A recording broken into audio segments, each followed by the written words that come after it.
It's time for another unboxing of professionally graded coins. Keep watching, there's some special items in here that you won't see every day.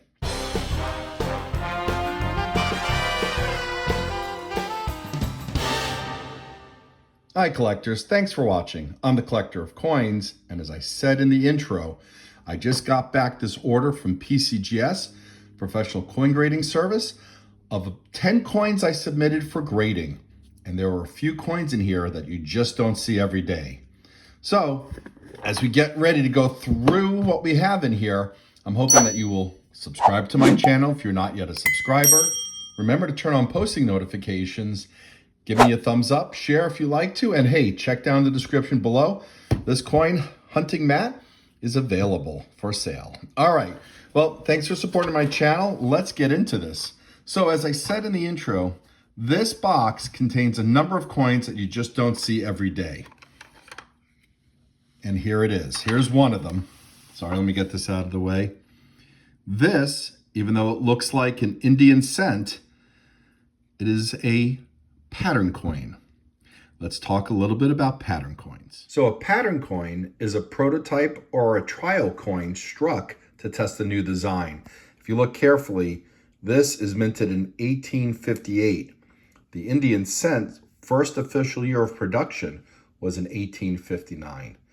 Now, one of the reasons why they do this is to not only test the design, but to make sure that they understand what changes they need to make. For example, in this particular example, the reverse is different than what the coin ended up being in the first year of 1859, although it is similar to the design change that was made in 1860. Key characteristics of a pattern coin are things like they evaluate the different design elements and motifs and inscriptions and denominations to make sure everything turns out correctly. Sometimes they strike the coins in alternative metals to figure out how durable it is, how difficult it is to strike, is it cost effective before they commit to the full production. They also test different minting techniques to evaluate the things like how feasible it is and the quality of what's being produced. They are generally struck in very limited quantities, and they are primarily used internally by the mint, the designer, government authorities to make decisions around the future coinage.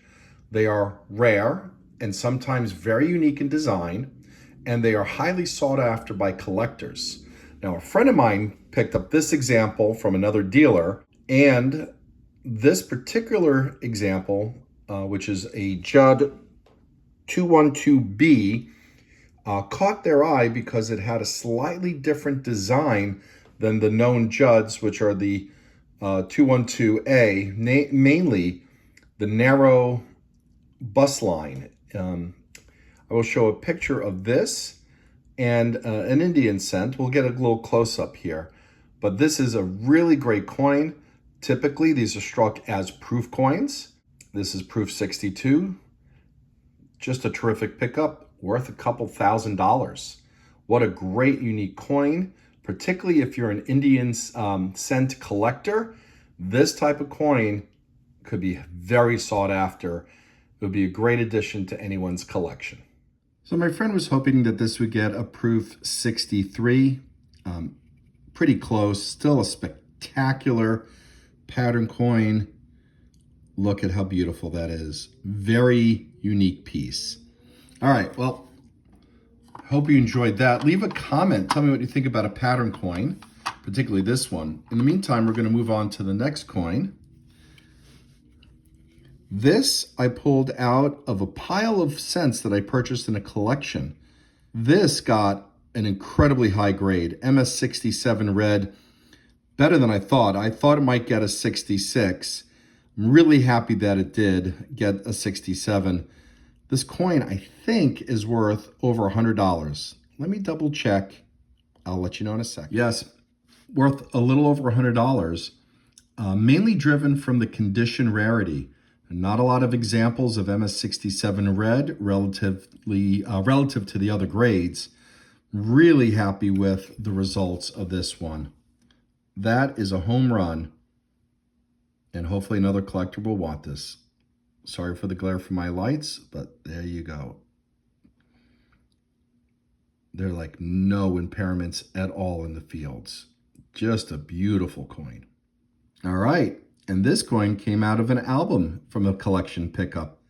That's the 1878 Carson City. Let me cut to that video so you can see what I thought the grade was. I think it was an AU 58 was what I was counting on. It got an AU 55. This beauty is from San Francisco, and this specimen is from Carson City. This one, I don't believe has been cleaned. This one also looks uncirculated. 1878 Carson City. People love the Carson City coins. What a great example in really nice condition. I love AU coins. Just 2.2 million minted total, and this is worth around $375.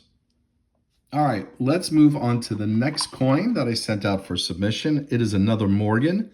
Again, this came out of the album purchase. I was sincerely hoping this was going to get a proof-like designation, and instead, PCGS views it damaged. Well, the damage here is a wheel mark. I'm trying to find where it is. I think I see it on the obverse.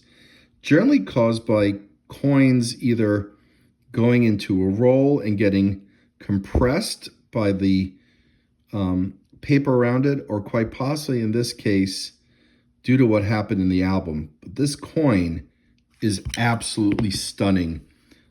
Uncirculated detail, so this is an uncirculated coin with just tremendous eye appeal. I will not crack it out of the slab because, frankly, I like the fact that it's genuine and that they're saying it was not cleaned. It just has what they're calling as a wheel mark.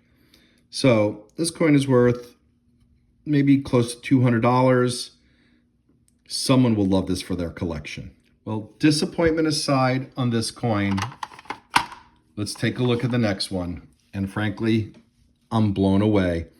This got an MS65. I thought for sure this was an MS64, mainly due to the impairments on the neck. I don't know if you see the small contact marks, but that's about it. And so this got an MS65 grade. Highly desirable grade for Morgans. Not a lot, relatively speaking, are an MS65 or higher. Let's take a look at the value. Well, there are just over 3 million of these minted, fairly low mintage. This coin is worth just a little over $200, mainly due to the condition. The next coin came back as MS64. I thought it was an MS63. So I undergraded each by one. You can see the difference in the main field on the face between the two. Again, not a lot of impairments. Let's check the grade of an MS64. We know that this one's worth a little over 200. All right, a little over 200, a little over 100. Condition matters. These did not come out of a collection purchase that I featured on YouTube already, on the channel already. All right, so these two did not come out of a collection purchase from the albums that I had shown previously. These were individual coins that came to my table at a coin show that I purchased from a guy who was slowly moving these out. He had a whole bunch of these. Really beautiful examples. Really glad to have them. May take a while to sell because after all, how many people need a 19040 unless they're doing an upgrade? These are great upgrade coins for those that are looking to improve their sets. All right, the next coin is circulated. VF35. Pretty much what I thought. We pulled this one out of an album. Okay, so we have two more. We're nearing the end of that album. We got a 1903 San Francisco, which is a better date. However, this 1903S looks like it's in very fine 35. And in that condition, this is a $442 coin. I don't think it's been cleaned. I'm going to take a chance on that since this is quite a valuable coin, and we'll get that one certified. 1903S, low mintage. Why did I get this graded? Well, I'll tell you in a second. Well, At 1.2 million minted, a very low number, in this condition, despite it being very fine 35, it's worth over $400. This is an important coin for any Morgan collector. And the higher the grade, the much more expensive it is. I think an MS64, it's over $10,000. I'm very happy with this result, particularly since for people collecting Morgans that are looking for specifically certified coins, they're going to want that example rather than a raw one. All right, we have an 1880. I thought this was going to get MS62, so I'm a little disappointed. Well, the 1880 from New Orleans might be worth sending out to get graded. At MS60, it's 169. MS61, it's 182. MS62 goes up to 228. And MS63 goes up to 682. I'm going to revise my view. It's probably going to get an MS61 or MS62, but I think it's worth sending out. But I'm not surprised. You can see the impairments on the cheek. That's the main difference in the uncirculated grades. There's no wear on the high points, but just contact marks and impairments. But I need to look up the value of this 1880 in this condition. So 5.3 million minted, this coin is worth $150. We got the two last ones. I'll move them a little further up, and I'll pull this one out for you to look at next. This is a nice variety. 1878 seven-tail feathers, reverse of 1878. So they had two different reverses. This is MS62, pretty close. I think I did think this was going to get an MS62. The seven-tail feather variety looks to be uncirculated. I would say that's MS61, possibly MS62. There aren't impairments.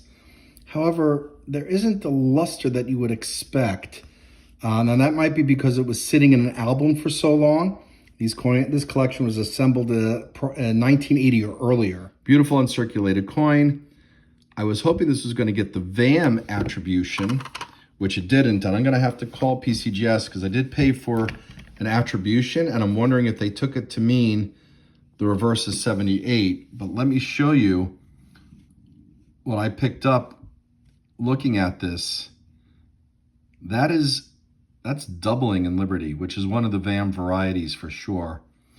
And the reason why I don't think this is die deterioration doubling is you see the notch at the E.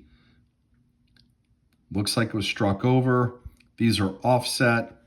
So I will call them just to make sure they didn't misinterpret the attribution I was seeking, even though I put a note in it. Certainly possible they disagree. Either way, we can look at the value of this coin. Let me go look that up. And this coin is worth $130. Really nice. Someone might need this if they're working on different varieties of this year. All right. Let's move on to the last coin, which is another 1878. All right, we're gonna put them side by side here. Seven-tail feathers, eight-tail feathers.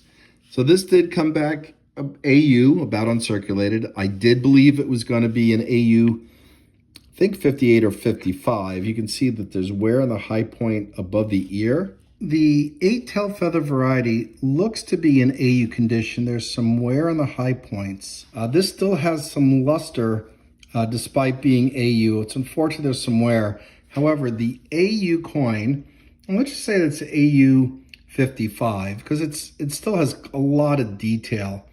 That's about a $200 coin. Anyway, let's take a look at the value of this coin. That's really nice looking. So the eight tail feathers has a mintage under 1 million, so it's a scarcer variety. And this one is worth almost, I think, if I remember correctly, $300. I stand corrected, about $260. What a great coin. All right, I'm really excited with the results of the grading. I'm often asked by collectors when they come to my table about coins, should they send it out for grading? Here's my general perspective. As a coin dealer, I will send it out to be professionally graded under a number of circumstances. One, if I'm doing a bulk order where the price of grading is lower. I have a video featuring exactly that example, which I'll put a link in the description below. Or if the value of the coin is worth 3 times the grading fee, and that also factors in what I paid for the coin. And then lastly, if I want it authenticated or attributed, such as this Judd pattern, or if I think it's going to sell better, where I can get the most value out of it based on a number of factors, like what grade I think it's going to get. Again, the difference between this MS64 versus this MS65 is a $100 value difference. So that's why I, as a dealer, send them out. Now, as a collector, I might send something out because I want to, right? I want it in a slab. I'm not worried about the value. Maybe I'm thinking about preservation. Maybe I'm a registry collector where I'm assembling a set and they're required to be certified if I'm, playing in PCGS set registry competition. There's a lot of reasons. I generally encourage people, though, to think about the value of the coin relative to the cost of the grading, and not just to do it just because they think it should be done, or if they just generally want it certified. I want them to understand that the trade-offs between it and how a dealer thinks. And I'm sure every dealer may have a slightly different perspective when it comes to professional coin grading. All right, well, collectors, I really appreciate you watching this video. I'm hoping you found it informative. Certainly hope you found it fun looking at coins that you may not see every day. So with that, I want to thank you for watching, and I'll say, as always, happy collecting.